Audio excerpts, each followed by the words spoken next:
This is the time, and this is the place, and this is FC3 Monkey Business, your one-stop shop for everything geeky. And since everything is geeky, if you love it enough, you never know what you're gonna get. This is your host. I am C. Hello, this C. week. Hey, how you doing, Billy? How? I don't know why I said hi. That's I'm sorry all I right. interrupted. That's like I care. Like I'm tired. Like I'm You're gonna adhere to tired. the script. Yeah. But guess what, Billy? Guess what we're doing this week? Talking. This Yeah. week we'll be discussing the late 90s, early 2000s cult phenomenon, Buffy the Vampire Slayer. After that, stick around for upcoming events and our question of the week. All right. Well, as you know, Billy's here. Hi. Hi, Billy. Hi, Chris. Tanya's also here. Hi. Tanya's sitting next to me instead of, like, down the table from me, which is very strange because I have two people who constantly threaten me on either side of me today. I'm not comfortable. Scary. You should be very worried. Very, very worried. It's a little distracting, I won't lie.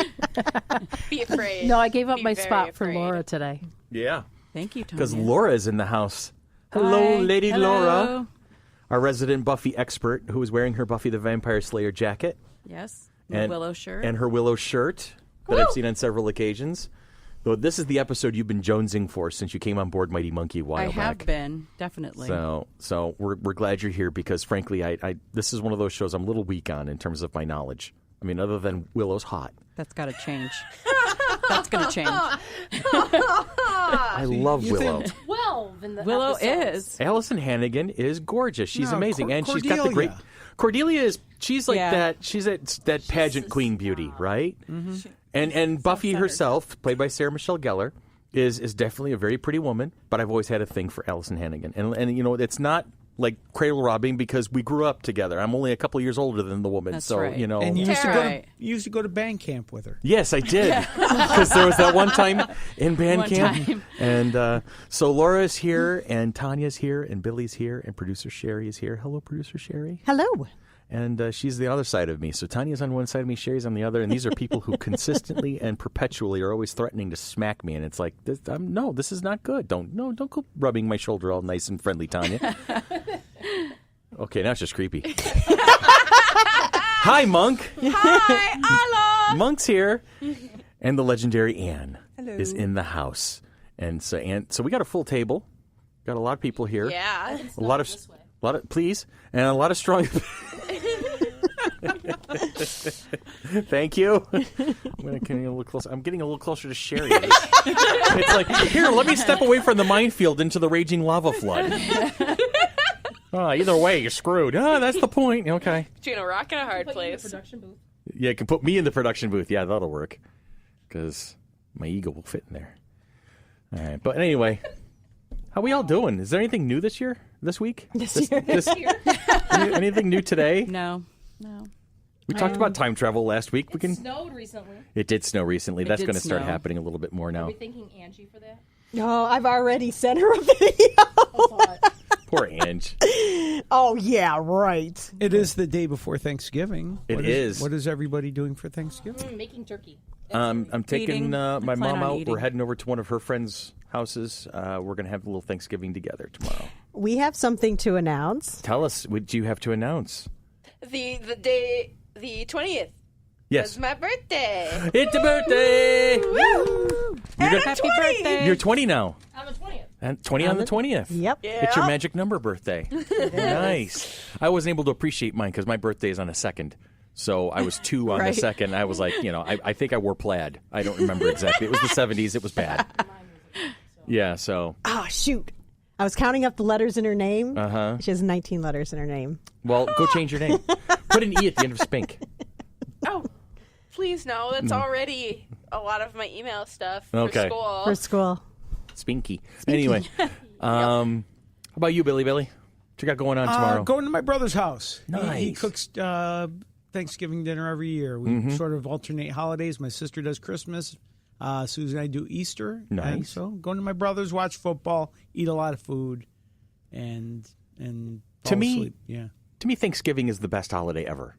I agree. Because Agreed. it's all about getting together with friends and family and celebrating and eating and feasting and having this great time and being together and being around each other and sharing news and figuring out what's going on and being grateful of things you have and grateful for the opportunities you've been given and whatnot. And there's not nearly as much commercialism involved. I mean, yeah, people have made Thanksgiving references and sales and things like that. It happens. And Friday's Black Friday, which is evil in my opinion. But there you have it.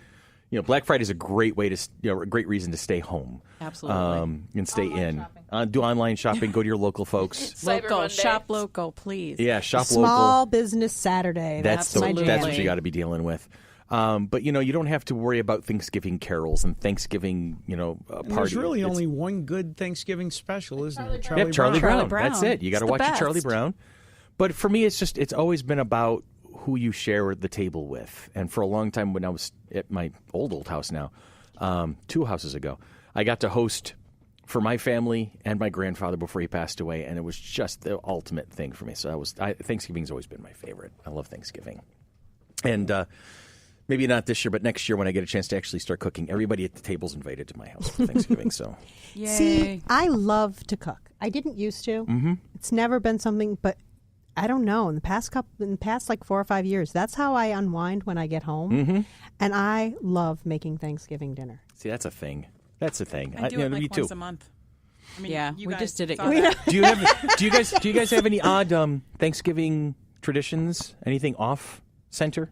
We actually we all sing a song. It happened sort of organically one year, and I don't know why. But that's how the best traditions start usually. What's it? Ooh, it's Hooked on a Feeling. I got hooked on a feeling deep inside. Like, I don't know. It popped into someone's head, and all of a sudden, me, my brother, Susan, my sister, her husband, everybody jumps in. We're all singing the song, and like we all know the whole song. That's great because I don't. I know that because that's like it's a famous song, but I don't know the lyrics to it other than Uba Uba Uba Chaka. Yeah, that's how I had to get to the title was Ooga Chaka. Ooga Chaka. Ooga Ooga. Then last year we decided to call my other brother who's living in Arizona, and I'll sing "Put a Little Love in Your Heart." Oh, nice. Aw, that's sweet. That's a good one. So now I think we're trying to decide what our Thanksgiving song is going to be. That is a cool new tradition to start. Even though it was a complete accident a couple years ago, it was just we enjoyed it. So I think it's something we're going to keep doing. Many, many, many, many years ago, when my ex-wife and I were living in this apartment on Gore's Line, and Ian, this is how long ago, Ian was a baby.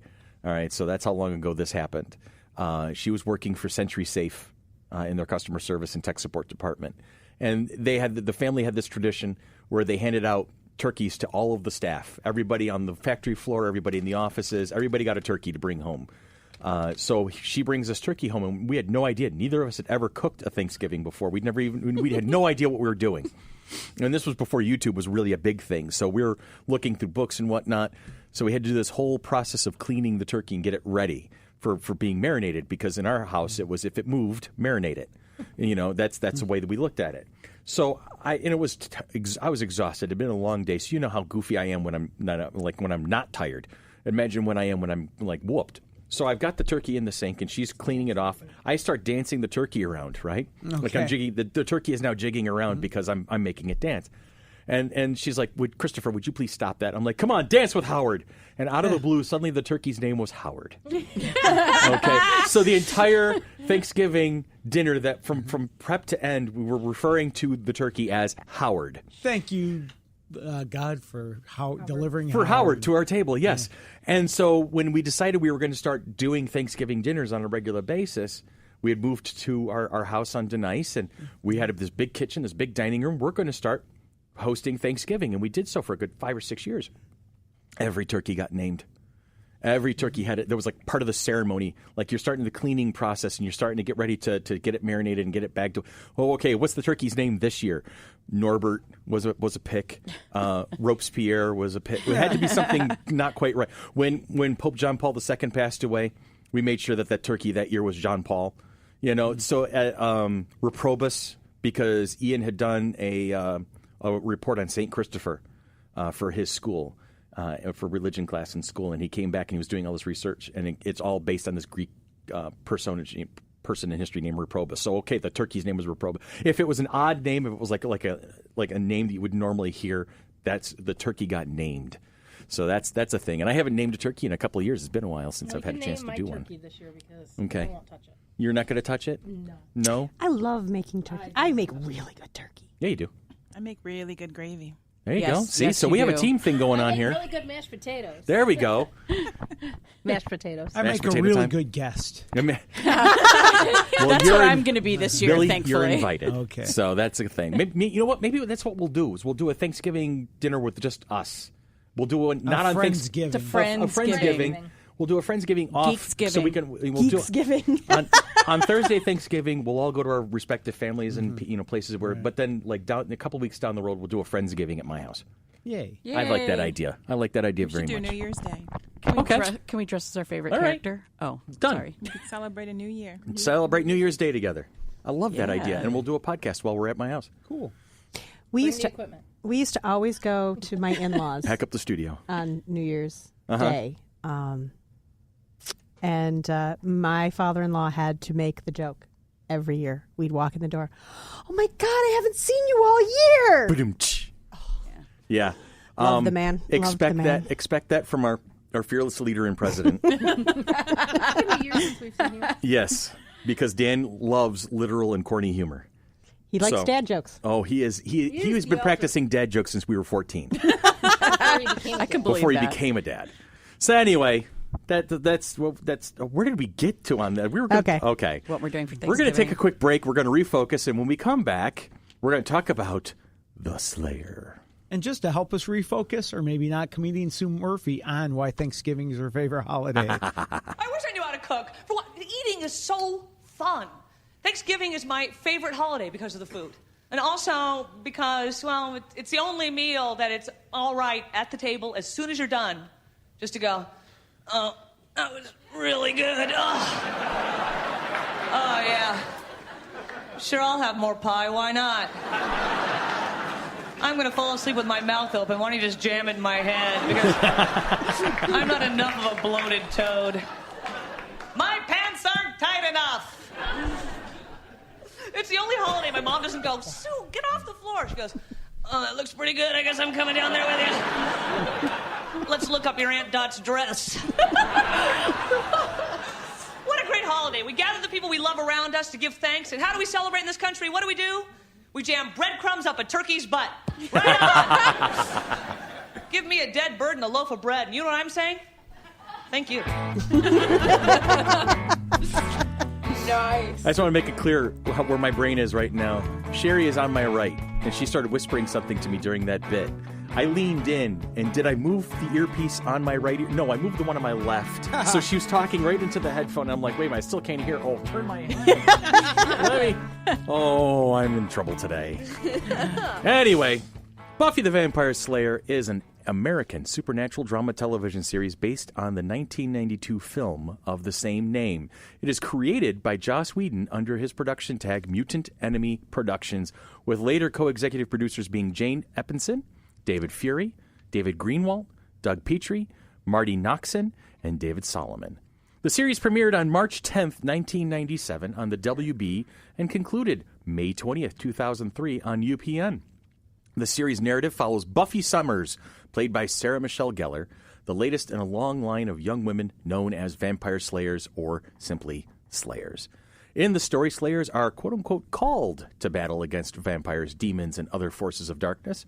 Being a young woman, Buffy wants to live a normal life, but as the series progresses, she learns to embrace her destiny. Like previous slayers, Buffy is aided by a watcher who guides, teaches, and trains her. But unlike her predecessors, Buffy has surrounded herself with a circle of loyal friends who become known as the Scooby Gang. So here we go. Now, it picks up kind of where the original movie, the Christy Swanson movie from a couple years earlier, left off, where Buffy has moved from that school From LA and moves to Sunnydale Yep. to be closer to the Helma. I don't know. She just moved. It was as Well- her mother says, it's the only school that would only decent school that would take her after she burned down The other one. So it does make, in the early days, it does make references to the movie, but it doesn't, it kind of like sheds that quickly very quickly. and then moves Yeah. on its own course. Absolutely.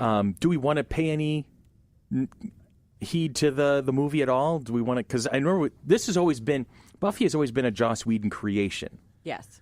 So somehow he lost or sold the movie rights? No, he didn't have as much control as he thought he would have because it was his first time. He was a television writer. He had never written a movie screenplay. He thought he would have more control, and then when it came to it, and he didn't, and it became a parody, which it was never supposed to be. Right. And Donald Sutherland made up all of his own lines. Oh, that's great. He improvised his entire script. Huh? Pretty much. He's capable of that, though. Well, yes. I mean, to be fair. It's Donald Sutherland. He's not an amateur at this sort of thing. If you actually watch the movie, a lot of it doesn't make sense. A lot of it doesn't. A lot of it doesn't.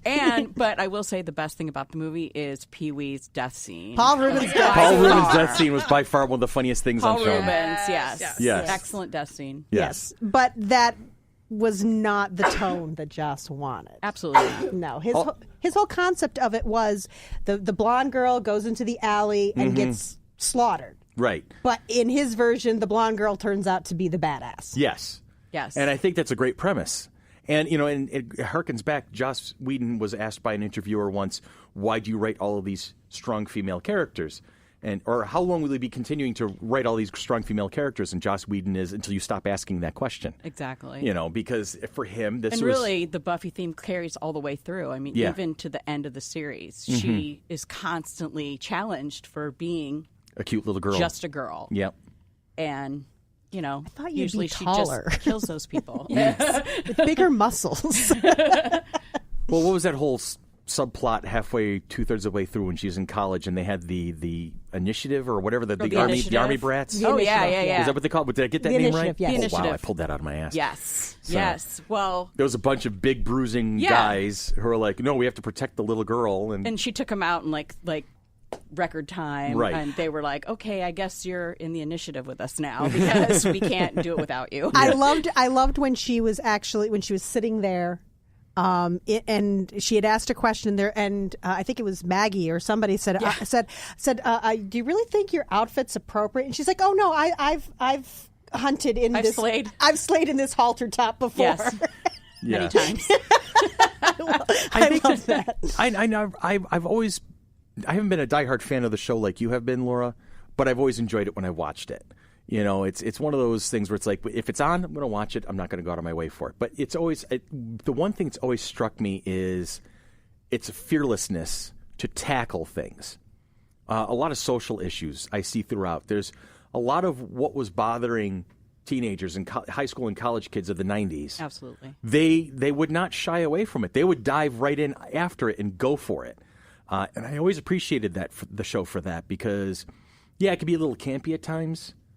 Show me a show from the 90s that isn't. Right. Well, I think Joss intended it to be like that, that high school atmosphere, and then moving on to college, those things that are confronting you in those time periods of your life. Yeah. The show grew up with the people who was watching it. Whereas, in contrast, Angel is a show more about being adult. I mean, those people live in L.A.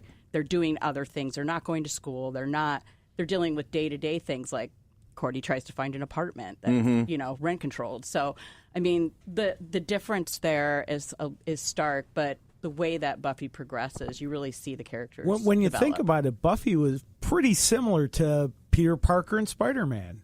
In a lot of ways, I can see that. Yeah. Having to be a secret, Yep. And not still being trying able to trying to deal with the everyday high school lifestyle and family and friends, and still having to fight crime or vampires or monsters or whatever have you. I never really thought about that, Billy, but especially in this first one, in the first episode, in Welcome to the Hellmouth, Buffy's like, I'm done.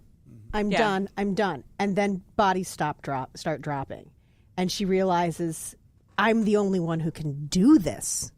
Right. And she even says that, too. Like, there is no us when she goes to fight or to go to the tomb. She's like, there is no us. I'm the Slayer.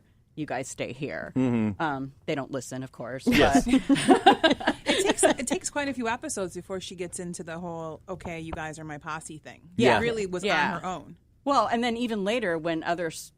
watchers come, like Wesley or the one that came for Faith, they mention why are you letting these teenagers battle evil. They're not supposed to be doing that.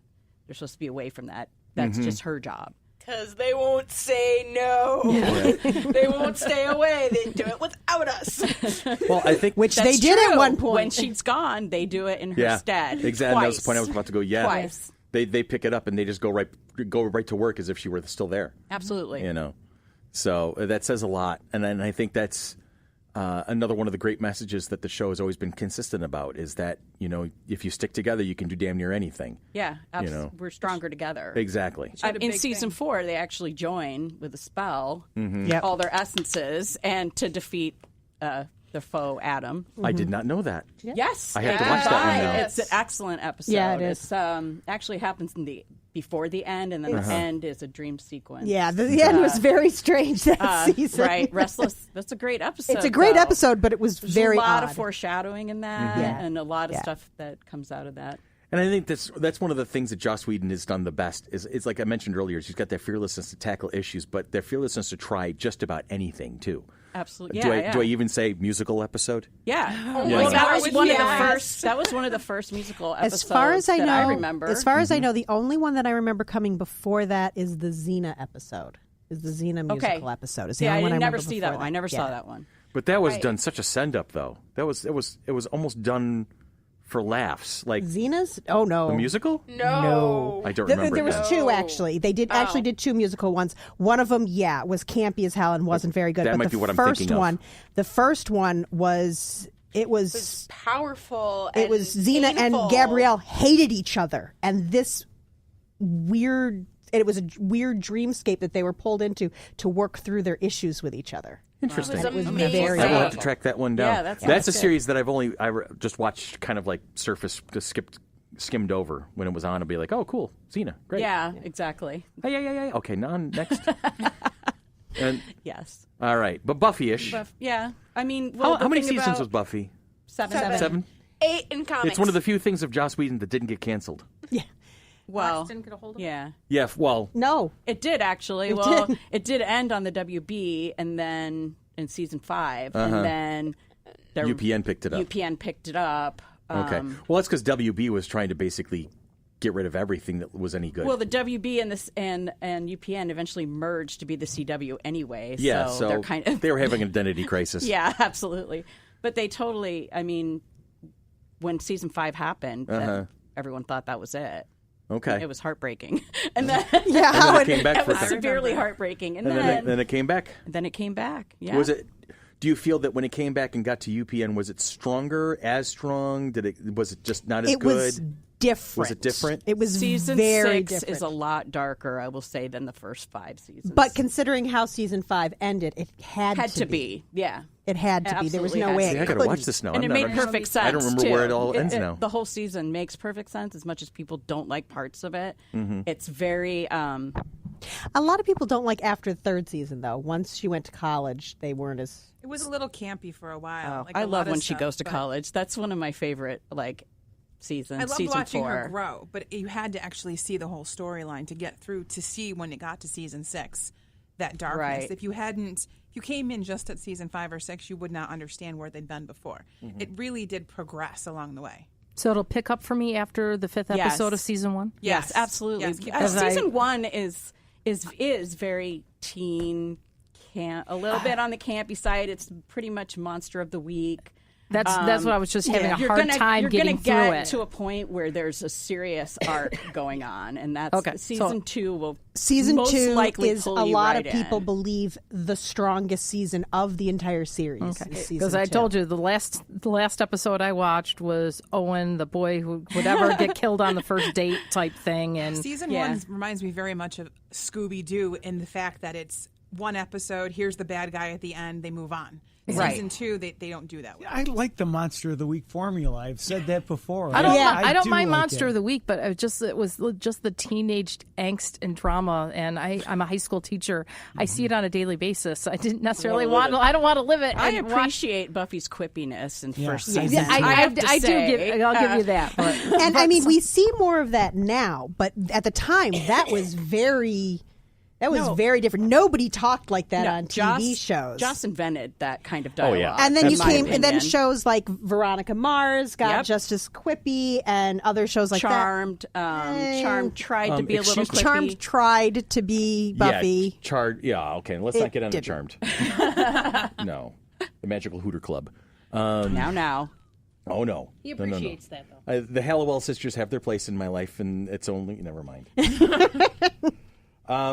You know, we were talking about women for a very, very, very brief time. We were talking about which ones we found really hot, and my head immediately went to Tara. Yeah. Tara's I love gorgeous. Tara. Absolutely. Tara was a great character. Gorgeous. They had to work really hard to make her kind of on Frumpy. the Little frumpy frumpy side. side. In the beginning, Yeah. they really did. Tara was Willow's girlfriend in the later half. College years. Oh, College years. Tanya. Not there yet. Spoiler. Yeah. Oh, sorry. Spoiler, Tanya. Well, you know what? She got a lot of backlash. Yes. Her weight. Really? Yes. Yes. Her weight Unbelievable. because Sarah Michelle Gellar and Allison Hannigan are so Rail tiny. thin. Yeah. Yeah, they are. She, a normal-sized thin woman, she weighed like 125 pounds. Yeah, she looked fine. And she got so much backlash on the message boards. Oh, that's about stupid. what a fat whatever she that's was. not That was okay. probably Brendan Too Good again. You're still a moron. Yeah, that's just not okay. Yeah, she got a lot of nastiness. That's terrible. Tara got a lot of 'Cause she was nastiness just- for a lot of CLF. reasons. What's your Twitter handle? Yeah. No, I am Distilts or something like that. So, Brendan, you can come back and He can come back at me all he wants. He's still a moron. I'll take him Oh, are on. we in a Twitter war? I would I would love a good Twitter war with a moron. That would be fun. I had my own one and only Twitter war that I got into. A guy said I looked like Jimmy Fallon ate too much soy. And I said, is that really the best you got? What Seriously? does that even Wow. mean? What does that even I think that you're mean? being fat shamed or Yeah, something. seriously. That's rude. I was like, what? I go, is that really the best you got? Okay, shut up. You go away. Blocked. Anyway. Well, the whole Willow and Tara thing got a lot of backlash on the message boards yeah. because I think it was one of the very first openly lesbian relationships, especially brought into. I believe it was Put out front. I believe it was the first like real relationship. Yeah. Like prior to that, maybe we had Ellen come out on her show as being gay, but she didn't have a significant other. No, not really. So they weren't showing like any. They weren't. And a lot of the spells and whatnot that Willow and Tara did are, But it was beautiful to see the difference and the acceptance from those who did. And that backlash was just a horrible thing to do with it. Well, yeah. Yes. Speaking of Amber Benson, she's a wonderful author. She sure is. Oh, is she a writer? Oh, yeah. I've met her. I met her at a convention. And She's wonderful. I have her What'd she comic write? book. I'm trying to remember. She's done a couple novels with Christopher Golden. But she's also done the Calliope Reaper Jones novels. I don't know them. Yes. They're good. Okay. They're very good. Let's get her on the podcast. Sure. absolutely Love should. to. Why not? I would love to. I'd love to talk to her about her writing. Maybe we'll talk a little bit about Tara while we're at it. Yeah. But She's really nice. Nice girl, yeah. we'll invite her to FC3. We should. We should. All right. Put out an open invitation to anyone from Buffy to come to FC3. Is there anybody you wouldn't? James Marsters, please. Is there anyone you wouldn't want? Riley. I'm not a Riley fan. Like Riley. No. I don't know. Yeah. I'm not a Riley like fan. him. You were still was- stuck on Angel at that point. Nope. I was never an Angel like fan. Right. I like Angel. I am 100% Spike. Always and forever. No, Yeah, you're like you're James Marsters' buddy. I love James Marster. I love the character. I hated Long before Spike even realized he was in love with Buffy, I was like, okay, here we go. This is coming. It's coming soon, I can tell. I was so excited to see him on The Runaways. He's so great on that show, isn't he? Yes, He's really evil and scary. Would never Love think it. a Stein would be evil. Oh, never. Unfortunately, Nicholas Brendan's had his share of problems. Yeah. Well, we'll Yes. just invite his twin brother instead. He's actually doing really well right now, and Yes. he's been touring all over the country. He's doing really well. He good. does karaoke things. He'll come to would come here and do karaoke, or we could do a bowling thing with him. He's a great.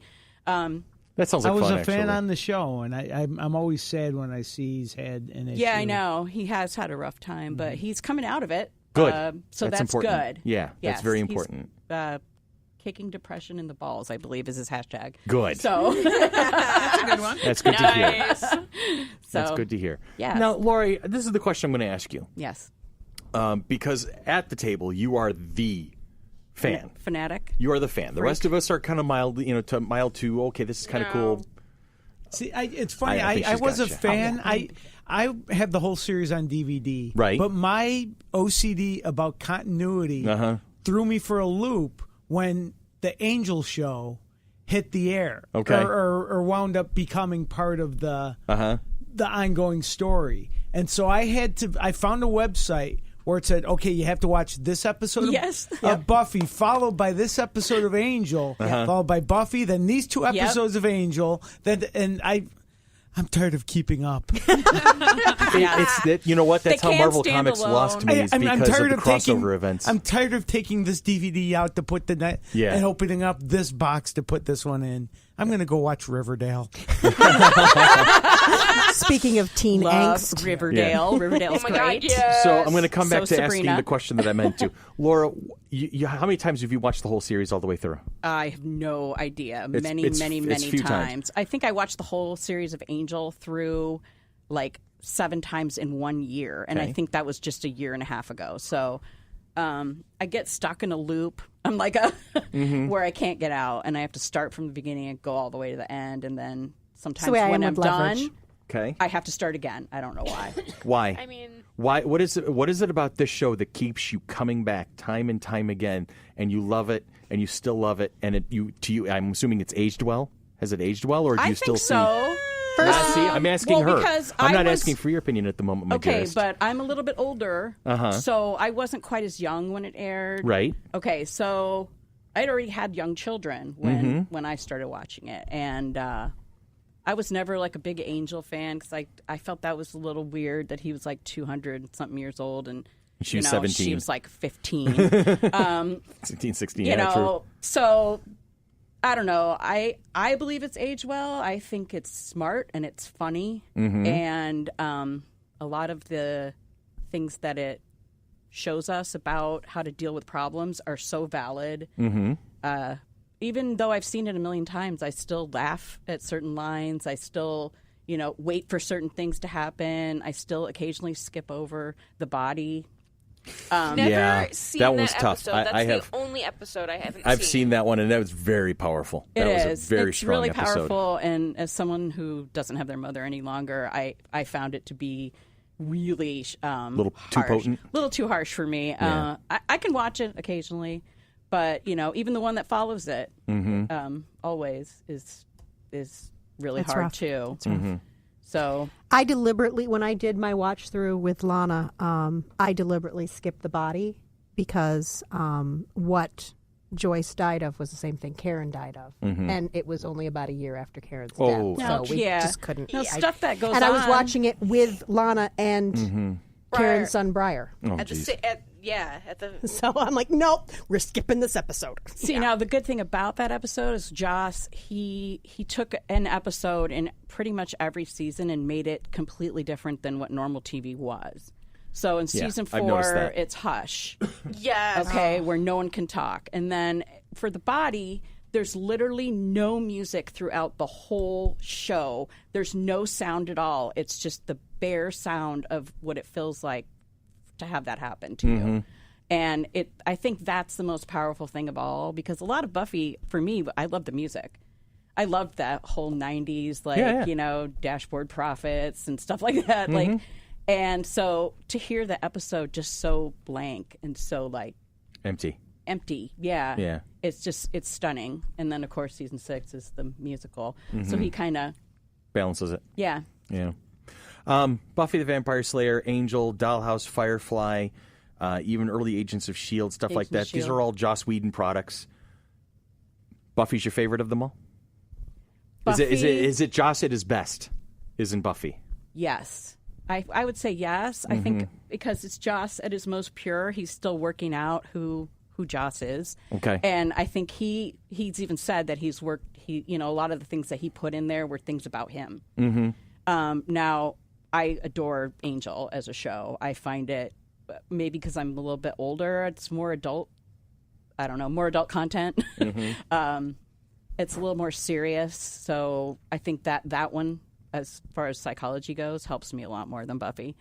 But I'll always, I mean, Buffy is literally one of my favorite shows of all time. I mean, really. Now, did you follow it into the comic books, the quote-unquote season 8 and 9? I tried to. I have very, very shoddily collected those comic books. Okay. So because I'm a continuity person, I don't want to read them out of order. So I get a little lost and people start, telling me things about it. And I'm like, okay, no, I haven't read that yet. So, but yeah. But there's like a whole Spike line of comic books. Oh, really? Okay. After the Fall, there's a Faith and Angel whole series. Like there's literally thousands of Buffy comic books now.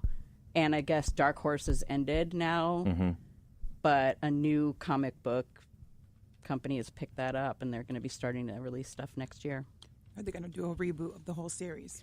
I'm not sure what it looked like. Really, the animation looked really different. Like it was very different, and it probably I'm going to say it's going to be a little bit darker because that's where we're headed. That's where all the comic books seem to be heading. I mean, that way these everything days. is edgy and dark these days. I have original Sabrinas from back in the 70s, so and the new stuff not like that at all. No, so, but I'm a big fan of the Chilling Adventures of Sabrina, the comics. Amazing. I haven't watched the TV show yet. The TV show's great. I haven't gotten to it yet, but I really love the books. One of the best intros, I think, on TV right now. It's all comic book, like illustrated. It's fantastic. If you want to see something really funny, look up a video. They did a video of the original cast watching the first episode. That is funny. A riot. That is They were funny. like, well, They're that's not like, dark. Whoa. Yeah, Zelda is not how she used to be. Hello. Yeah. Wow, we're really going different, aren't we? It's really funny. What else is there to talk about this show? This Buffy the Vampire Slayer. Do you sing along with the CD in the car to Once More with Feeling as much as I do? Yeah, always. And my 3 older kids know every word to that. My because 12-year-old does as well. We listened to it for a good 10 years probably in the car. I remember your kids singing it to me when I used to babysit them. Oh, I know now. Now Now they're they're in college. Yes. So do we want to talk specifically about the first episode or the first 2 since it's a 2-parter? Okay, We go ahead. can. Yeah, go right ahead. Dive in. Okay. How do we feel? I mean, okay. I watched this one. Yeah, exactly. Hey, Tanya. Tanya's jumping in. Okay. So, I mean, I agree that I've done at least 3 full watch throughs. Some episodes I've watched multiple times, but I've done at least 3 full watch throughs. And I think that the series as a whole does hold up very well. And I would have said the whole series held up very well until about 4 days ago. Because really, Welcome to the Hellmouth and the Harvest is a little rough. It's a little hard. rough. And I've watched it twice. I watched it back in 2016, It is. and then I watched it again last week or 2 weeks ago. They have What to makes fall it a into little place. rough They to have you? to fall into place of who they are. The production values, Production value's low. not great. Okay, but in fairness, they were only giving a half season. I They're a understand. half-season I replacement. understand. I mean, there's reasons So- for it. And it's also, we're talking about a show that's now how old? Right. Yeah. It's now And 21 years old. Plus, they're struggling to establish a lot of characters there. Yes. Like you meet, you meet the vampire segment of the town. We see Darla for the first time. Giles and Angel. Were super creepy in the first. See, okay, I've heard that a lot. That Giles that and Giles, Angel. right? Well, Giles isn't nearly as creepy as Donald Sutherland. I will say No. that. No, right. But Giles coming in, and when he first meets Buffy in this episode, he talks to her like he's known her forever. Like he automatically is going to be her boss of everything, and she just like, nope, I'm not Yeah. listening to you. How about just the creepy smile? I know what you're here for. For any hands, whatever. I'm like, the vampire book.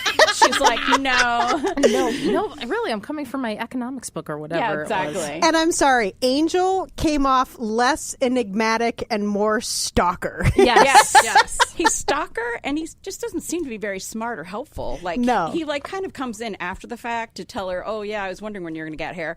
Like, well, what are you doing? I've Or come how to are tell you about the harvest. We know about the How harvest. are you being okay. helpful in any way? Well, he stalks knows her, and he admits in later episodes that he stalked her even before she got to Sunnydale. Yeah. Creepy. It was kind of creepy. I was a little disappointed that Jesse left. You know, Joss Whedon really wanted to put him I know, in the credits. in the saw that. opening sequence. He saved that for later. Well, the thing is, I've watched Haven, and I've seen the whole season of Haven. I'm like, yeah, see, that's so funny. That's one thing too, that when you rewatch these episodes, you're like, oh my gosh, I had no idea they were in that. I know who they are now.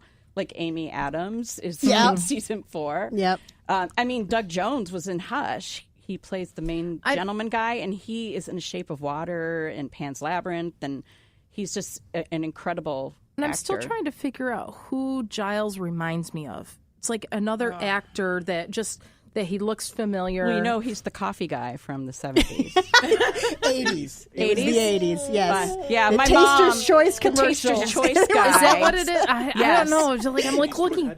Literally, Stewart Head, yes. Yeah, Anthony Stewart Head. Yeah. Literally, that's how my mom sold me this series, because she had it. Well, the coffee guy's in it. She had it. No, she had it in her town, but I didn't. Yes, he was on Doctor Who. I didn't have the WB, so my mom's like, "You got to watch the show. It has the coffee, the Taster's Choice guy in it, and there's a blonde vampire that looks like Sting." And I was like, "Okay, sign me up." Sold. There you go. So we now know what Laura's catnip is. A blonde vampire that Blonde looks vampires. looks like Sting. Yes, later told to be looking like Billy Idol, but really Sting. My mother broke my brain with this man. Which man?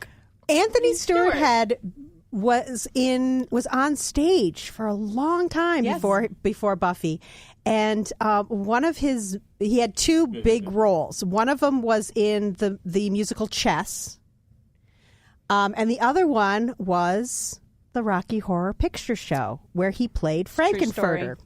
So I sent Lon, thinking that Lon would be excited. I sent her a picture of Anthony Stewart Head. No. Before that, you showed me a video with of him singing "Sweet Transvestite," and she went, "No, no!" I did not need that in my brain. So now I torment her by sending her pictures of him dressed as Frankenfurter. So basically, you reacted just like Xander when he saw Giles sing. Yes! You were like, "No, this can't be happening." Don't mind him singing, but not like that. Anthony Stewart Head is incredibly talented. You loved him in Repo the Genetic Opera. Yes. Yes. He was very good. Very in that. good. Oh my God, yes. He's in like Merlin. I said, I am perfectly fine with him singing. He's got a great singing voice. I don't need the picture of him as Frankenfurter in my mind. Oh, You need actually, some bleach. I like that. I am not Yes. doing my Privilege. job as a parent if I am not breaking my child. Absolutely. That's so true.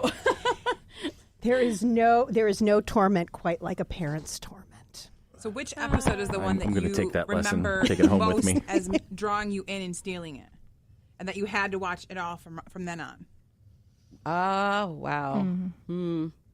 I mean, I made it through first season. There's some good in first season. It's not my favorite, but I Robot You Jane. That's the one, right? No. No. I don't know. I just liked it. I love vampire stuff. I've always been a vampire person. So, Episode you go back to every time. I love Hush. Yeah. Hush is one of my favorite episodes. It's also my daughter Sophia's favorite episode. She watched it when she was like 3, and it terrified her so much that to this day, I mean, she discredits it as being like her favorite, most scary thing of her whole life. I love it's just brilliant to have an episode where no one talks. And they all thought going into that episode that was going to be so easy because they didn't have any lines to remember. And then they figured out really quickly that was really hard to do when they're used to saying lines, to not have any lines except for hand motions and, improvised. Have you seen that John Krasinski movie, Quiet Place? And I'm just curious. I haven't. I was wondering. But I heard it's amazing. Yeah, that's what I've heard too. And I was wondering how I wanted you to compare and contrast the two. Oh, I would love to. We'll have to talk about that another time. What are you guys' favorite episodes? Come on, I'm not the only person that I'm not watches. past episode 5 yet, so give me a little bit. All right. The 2 episodes that I constantly go back to are Once More with Feeling and Tabula Rasa. I love Tabula Rasa. Tabula was a good one, Rasa's yeah. Great, Remember that one. great episode. Yeah. I'm going to go so Plus, far they're as in LeBro. I'm going to go so far as to hit the finale, the very end of the series, when she has the big. Because I'm a sucker for the big rousing speech. Yeah. Right. There's a lot of speechifying in season 7. And the last one where she's doing the voiceover and Willow's doing the whole I'm pulling the magic out of the artifact and I'm calling all the potentials. Yep. And all the girls stand up. And all the girls are, and you're watching this embodiment of empowering young women happening right in front of you. Yes. And I thought that was just such a cool moment. It was really well put together. It was well. It was really not ham-fisted. unexpected. They really kept it quiet Yeah. when it happened. We had no idea that was going to happen. So It was not ham-fisted. It was not. Oh, here's social commentary at its at its most cheesy and campy. No, I thought the evolution of that moment was amazing, and then setting them all, just unleashing them. So you don't have scared girls screaming, to be the horror movie victim. Right. They're going out to look for the horror Yep. movie, and end it.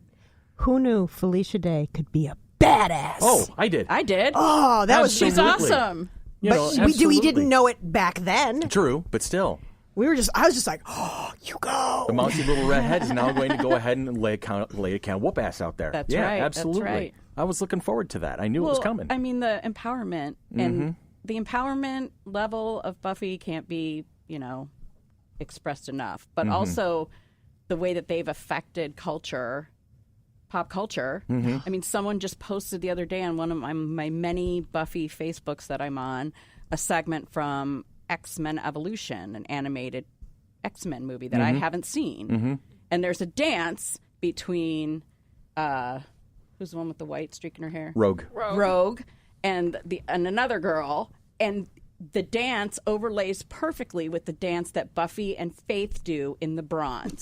They literally animated that dance for those 2 characters in Evolution. And then there was neat. I apparently have to watch Evolution. There now. was other instances that were like in the first. Is it the first episode or the second episode where Darla and her people are walking to the Bronze, and it's the Second. Yes. It's the Dashboard Prophet song. That they animated that as well. So it's like an homage. I mean, whole TV shows have done Buffy-related episodes. Colleges mentioned Buffy's. There's college classes based on it. Books. There is if you have not found this guy yet, I highly recommend. There's a YouTuber. His channel's called Passion of the Nerd. Oh yeah, I love Passion of the Nerd. I love his reviews. They're so great. He goes through and does not just I liked it, I didn't like it, this is why. He goes through psychology and sociology and all this stuff on Buffy and Angel. And he hasn't made it all the way through the series yet, but they're so good. They're so good. They're so good. I got one for you. That short-lived final project of Ron Williams that was in primetime TV, where Sarah Michelle Gellar plays his daughter, and they're advertising execs or something like Crazy Ones. There's a scene where she's trying to assemble furniture in her apartment, and he walks in, and she's holding a table leg, much like Buffy would hold the steak. Yeah. And he rips it out of her hand and goes, "None of that for you, little girl." And something like there's another one in that too, where he was like, where'd you learn how to fight like that? And she says Sunnydale. Yeah. So yeah. So they make a couple homages to it. yeah, that's absolutely. A thing. And it's like I was hinting at earlier, though. Joss Whedon has this way of hitting all the right notes with all of the right demographic. Yes. Well, look what he did with Toy Story. I mean, you guys know that they had created Toy Story to some extent, the first movie, and then they brought him in as a cleanup writer. Yeah, he was a script doctor for a lot of years. He created the T-Rex character, Rex. I am today years old when I found this out. Today years old, yes. I am. Yes. Seriously? Yeah, I right did in the not credits, know that. baby. And Never knew that. Toy Story hits all the doesn't it does. hit every note Oh, yeah. perfectly for not only for adults but for children. Yeah. Like Second movie was always my favorite, though. I am your father. Oh my God. Okay. I have a couple of questions that it's for everybody. All right. Favorite character. Who had the best Arc.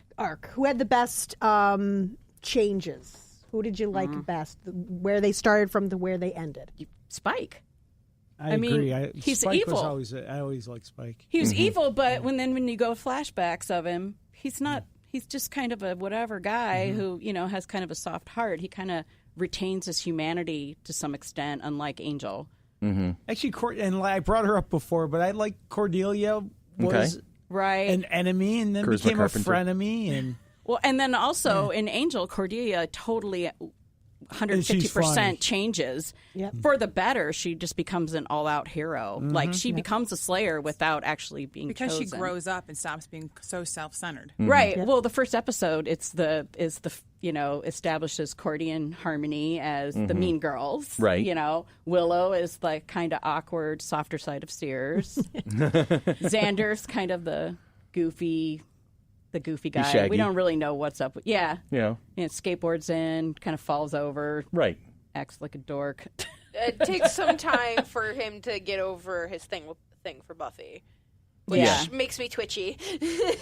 Well, I never believed Cordelia and Xander. I never believed that relationship. I did. but that was weird until Yeah, well. Until the end Okay, of it. so Anne, who was your favorite character progression? So mine is kind of a little different. I had a really, really, really close cousin who had scoliosis, and we did not watch any television in our house that was remotely weird, like Buffy. But my mom had heard that Sarah Michelle Gellar had scoliosis, and we had our cousin over, and we watched the first episode. And my mom was, holy cow, look at this young lady and look what she's doing with her life. And since then we just watched. And I loved watching how Sarah Michelle Gellar progressed from beginning to the end, even through both of her deaths. Yes. She always came back with a vengeance, with more power, with more dignity, with just more of everything that I wanted to be. Yes, she is inspirational for sure. Yeah.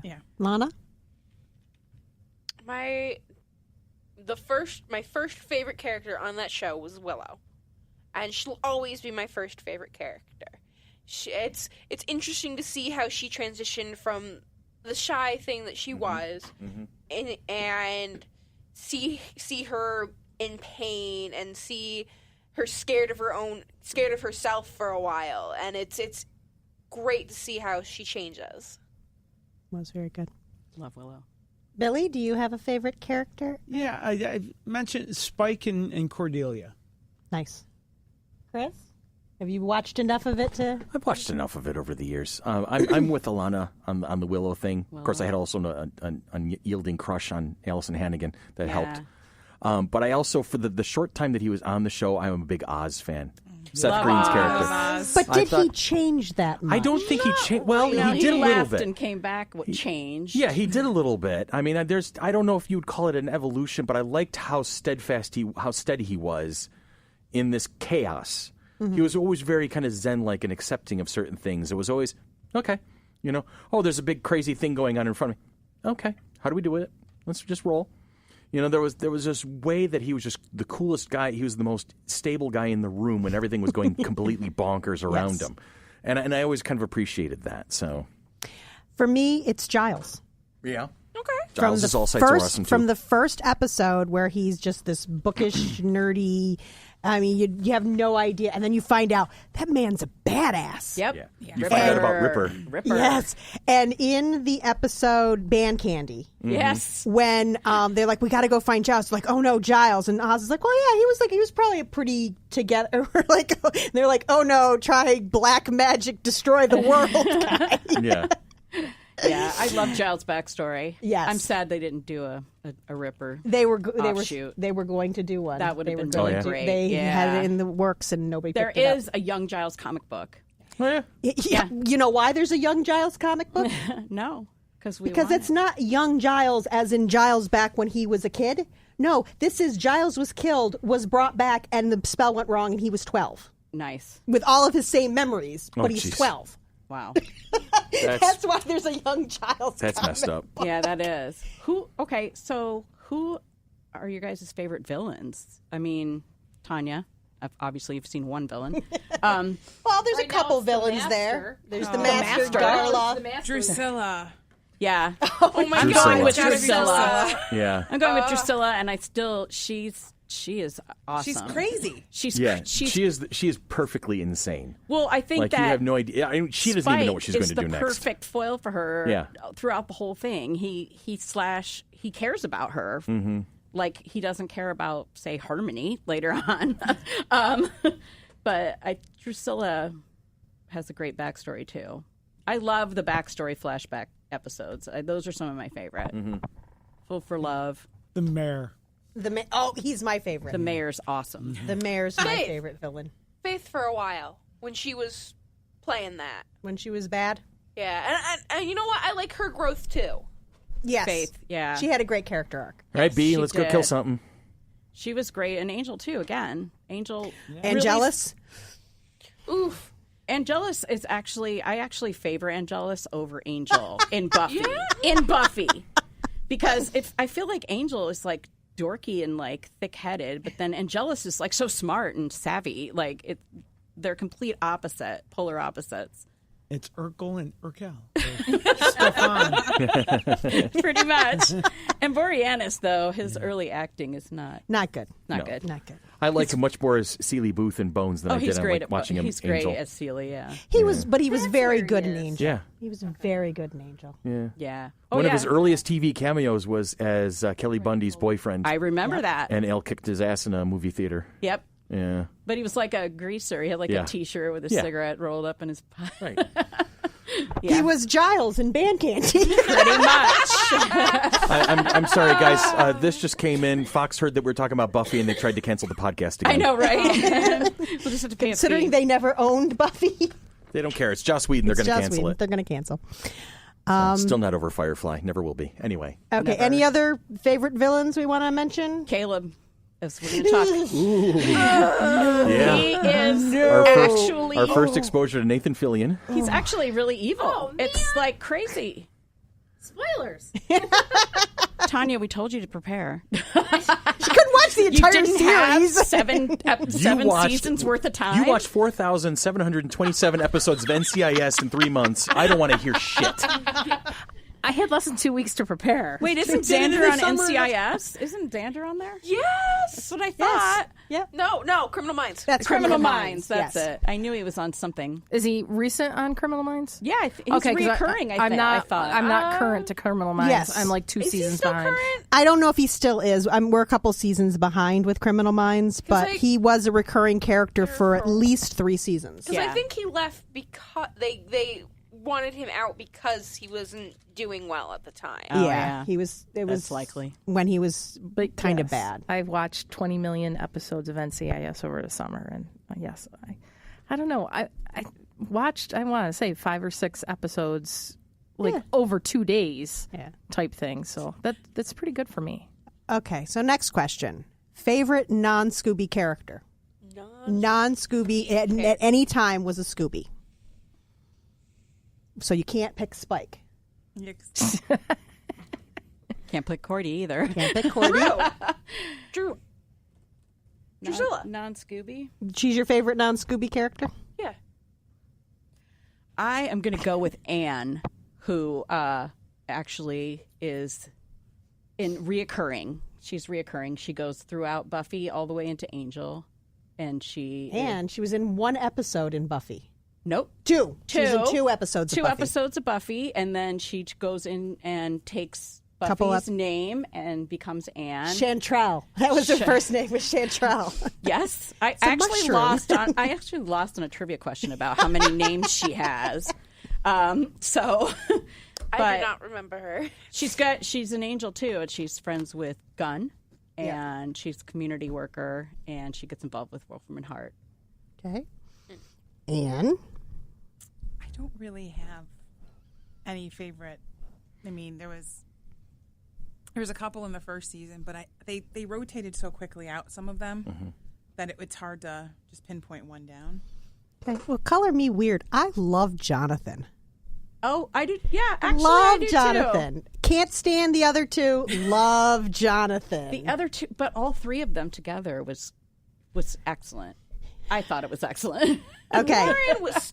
He was skeevy from Warren's the get-go. gross, He was skeevy from the. But the really funny thing, the actor Adam Bush dated the actress who played Tara for like 4 years. They were together. When I met them, So it made it very poignant that Warren is the one who. Spoiler alert. don't Yeah. do it. Warren does something really bad. Really bad. Yeah. It's really bad. Yeah. Yeah, they were together when I met them at a convention. His band was playing, James's band played. It was Ghost of the Robot, and his Warren's band was called Common Rotation. And they opened up, and Tara was there, and Giles, and James. Okay. Yes, Your boyfriend, James. my boyfriend. Favorite non-Scooby character? Joyce. Joyce. Oh, She got better. Joyce is First season, Joyce is obnoxious. Well, yeah, but Joyce is the mother of a 15-year-old who is very secretive. Yeah. yes. And so Joyce is totally and 100% within But how her many lane. But how many times in the first 2 to 3 episodes does she mention how awful Buffy had been previously? She never lets her forget it. No. Never It's gives true. her a chance. I never get the gives feeling her... it's kind of fresh, and the fact that she had to leave town to start a new life is probably weighing on her pretty heavily. But then there's Dawn. Why doesn't Mom ever? Dawn. I do marginally like Dawn's in Dawn. trouble. It must be Tuesday. Must be Tuesday. Somebody posted that recently, and I'm trying to remember who it was. Somebody posted that on Facebook recently, and I had to comment, and I don't remember who it That's was. awesome. Okay, characters you seriously dislike. Joyce. No, I'm kidding. Harmony. Yes, Hated Harmony. can't stand Harmony. She became better once she was Love a Harmony. vampire. Nope. I think she was awful. Love I thought it was Harmony. great Left, when right, and I center. thought it was great when they made Harmony a vampire because that means they could finally kill the bitch and They get rid of don't. her. I But know they they don't, but I was don't. hoping. There was always a hope there that they finally put one The through her. slap fight between her and Xander is classic, though. It really is. Hysterical. It really Lana is. didn't remember it, and it came up in a video we were watching the other day, and she's like, that must have been before she was a vampire, and I'm like, nope. And they still did a slap fight. And I'm like, Harmony, you have more strength. What are you doing? Well, my favorite thing is that Harmony just talks just like a evil villain to Buffy, and Buffy's like, "You know me, you halfwit." Like Slayer. So we meet at last. You've known me for years. Yeah, it's classic. Anna? I don't know. I like Anya? Danya. I don't know. I like the fact that she's still afraid of bunnies no matter what happens. I Yeah. like Danya. There's not a character that I really. I think Riley is my least favorite, and all like his little Riley. initiative friends. They're just so. Professor Walsh, I didn't like. Oh yeah, Walsh. yeah. I didn't like her either. She's mean. She showed up in narrating a psychology video that I had at school. I'm like watching this video online, and I'm like, why does his voice sound so familiar? And at the end, it totally I was like, what? Is she really a psychology professor? And now I'm really confused. I thought she was an actress. She's both. I guess she was supposed to be the big bad through that entire season, Yes. but for some reason she left, and they had to. I think that's why the whole thing with Adam was kind of felt not as strong, is because I think that they were. It was never intended he was supposed to be the big bad. She was, and I think maybe they were supposed to stop her from setting him Well, loose. she was pretty evil. I mean, to be fair, she tried to kill Buffy. She did. Who didn't?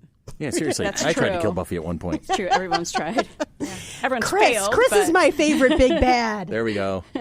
My favorite's how Xander never got the girl, or all his girls were always, evil, Or he left him at the altar. 'cause That he's was a jerk. or he got diseases. From the Lost an Shumash eye. tribe. The funny syphilis. Oh, wait, it's Thanksgiving, because the tradition at my house is to watch Pangs, which is the all-time best Thanksgiving episode ever. Buffy makes a bear, Spike gets shot with arrows. Like, it's a yam sham. Come on. Promise me you're all going to watch it tomorrow. We are probably. Yeah. I'm off tomorrow, so I can probably binge some more episodes. Yeah. All right. You're not going to get that far. There you go. You're not going to get to Bangs. Well, let's go take a break. I think we've gone as far as we can right now. There's more to talk about. So everybody go home. Instead of going out and doing all the corporate mess on Black Friday, shop local on Saturday, and watch a lot of Buffy the Vampire Slayer. I can't. I don't have any headphones at the moment, so I have no idea what's happening. Oh, okay, there it is.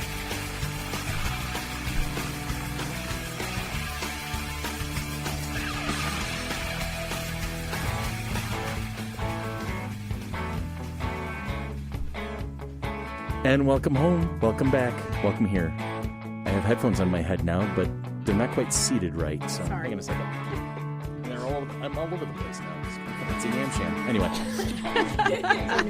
You're going to say that all day tomorrow. I am. Absolutely. Absolutely. Seriously. So that was fun. Laura, thank you for that, because I would not have been able to do that justice. Not You're like welcome. you and Ann did, and Sherry, because Sherry's the ultimate fan in the room. Oh, right? please. Sherry knows everything. Yeah, she does.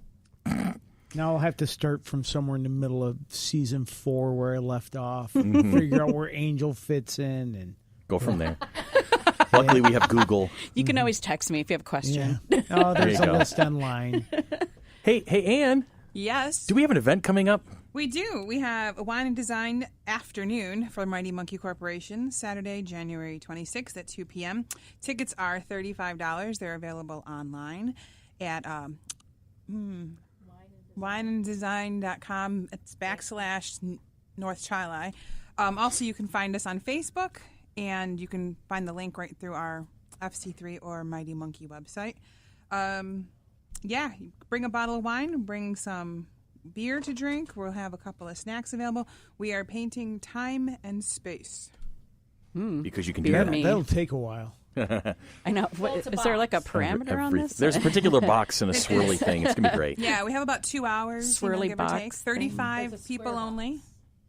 What's that, Ann? Only 35 people, so buy early. Great Yep. Christmas gift. Tickets are already on sale, and tickets are already selling. Yes, they are. So that's a thing. Hey, Sherry, Yes. if somebody wants to be part of the Mighty Monkey podcast experience, how would they go about doing that? You love how I do that now? Is that cheesy enough? That was very cheesy. Thank you. Well, we have lots of ways. The first thank one you. is to become a sponsor.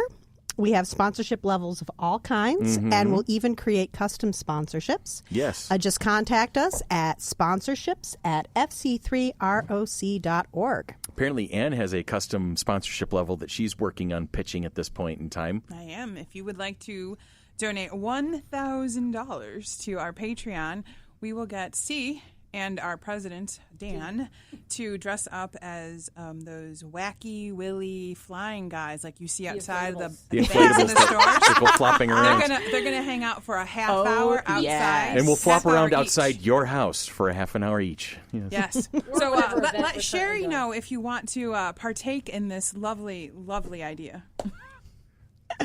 Okay, and speaking of Patreon, please follow us on our Patreon at www.patreon.com/FC3ROC.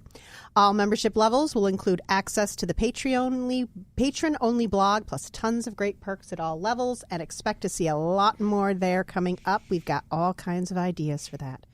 And you want to help others find the show, please leave us a review wherever you listen to us. We can be found on Apple Podcasts, Google Play, iHeartRadio, Spreaker, Podbean, YouTube, and Stitcher, and that list continues to grow.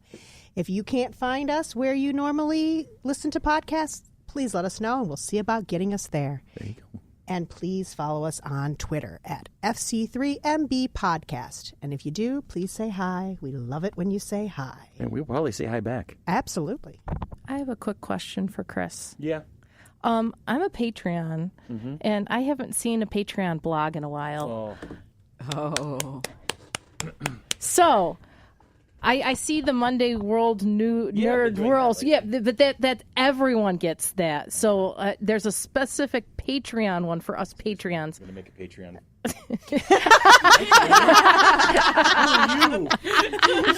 Hang on. I'm still recording. Hi, Tanya. Tanya? This is just for you, honey.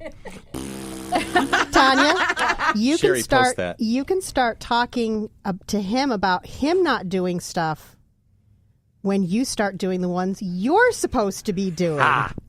When we have more guests for the next show, I will do some. I don't seem to recall any for the mini-con guests that you didn't do any of those.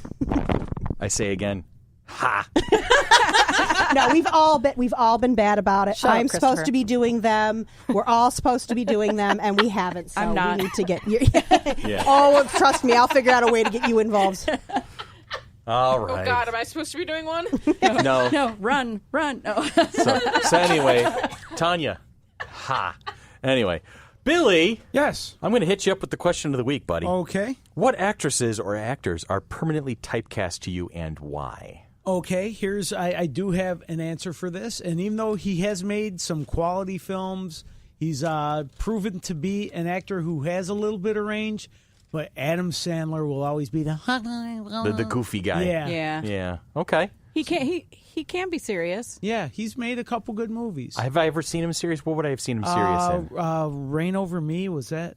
Yep. And Never heard there of it. was Punch Drunk Love? Punch Drunk see Love, that which either. actually was really great. Okay. But to me, he'll always be the Yeah, I see Adam borderline Sandler. special guy. I mean, even in what is he in Parenthood, or isn't he? There's whatever those movies are where all the guys are old now and they Yeah. still try to be kind of young. Grown-ups. Grown-ups, The that's yeah. it. Mm-hmm. Yeah. Still him. Although I hear people really like his new Netflix special. I haven't watched it, and to be honest with you, probably won't. But I hear people like it.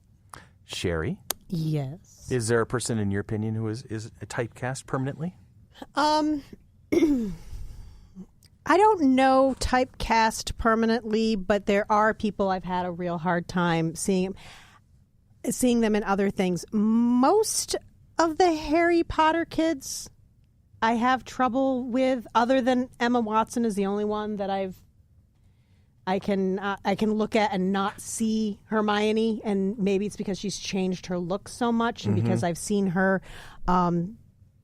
public speaking so much, and I know who she is outside of acting. But like Daniel Radcliffe, I know he's done a ton of stuff. I've seen things he's done. He's a good actor. He's always going to be Harry Potter to me, though. Okay. It's always going to be, oh, that's Harry Potter in such and such, and that's Harry Potter in such and such. Yeah. Harry Potter playing the wandering corpse, I guess. Yeah. Stuff like that. Yes. Oh, a monk. I was thinking of, because more often than not, what I see her as, Kim Rhodes as a mother. Oh, yeah, yeah. Sweet Life of Zach and Cody. Cody and then and- her sheriff in Supernatural. And Isn't she the mom for Will in Stranger Things? No. No, That's she Winona. played it in the Hillywood. Yeah. No, yeah, she The played. Hillywood video. She played the character in the Hillywood video. But that's Yeah, but that's Winona Winona Ryder. Ryder's character, isn't Yes. it? Yeah. That she's referring to? Okay. Yeah. How about you, Anne? Is there somebody who's just dreadfully typecast, in your opinion? Permanently typecast?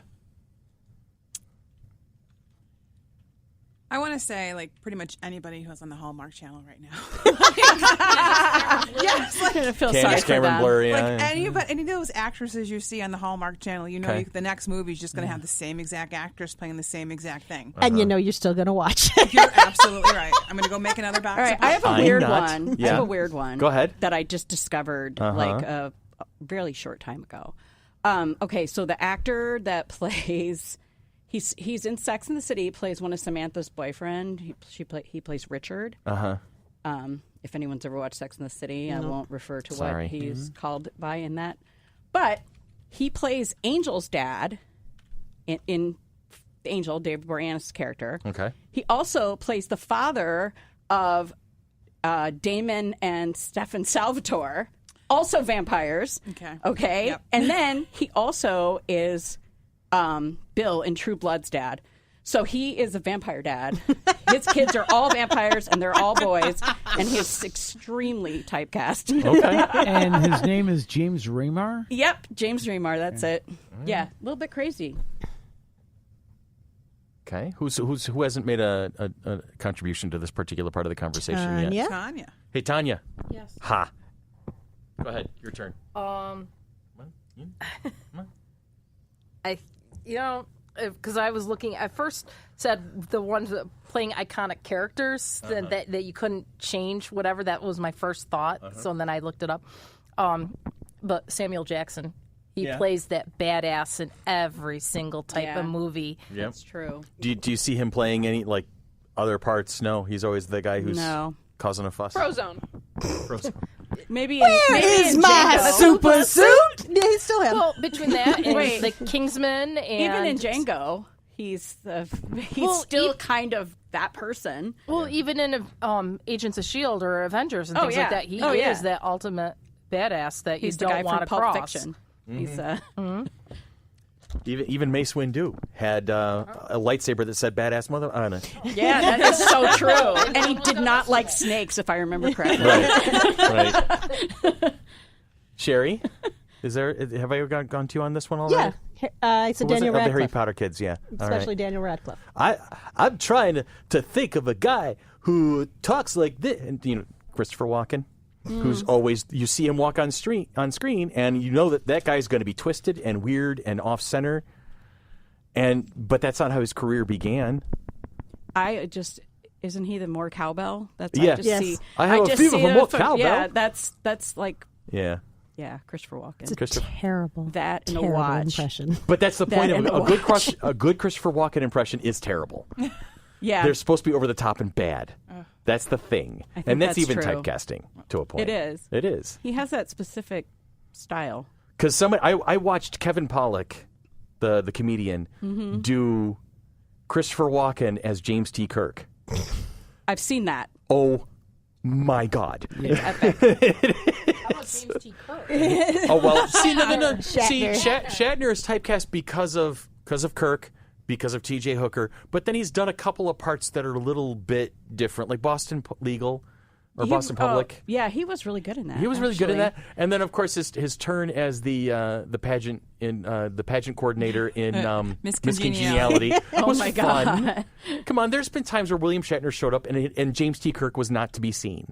It happens. We don't know how to separate those two people. The problem isn't that he's James T. Kirk. The problem is he's Bill Shatner. Yes, and he's such an absolute His outrageous delivery is the diva. same when he's singing a song as when he's speaking a part. Exactly. Well, it's not that it's that James T. Kirk has been typecast as Bill Shatner. Yeah, pretty much. Because That's Bill Shatner is Bill Shatner no matter what he's That in. is brilliant. I like that. You can't say typecasting without doing Chuck Norris. I'm Well, there's sorry. that, But you can't even talk bad about him because he's Chuck Norris. Or The Rock.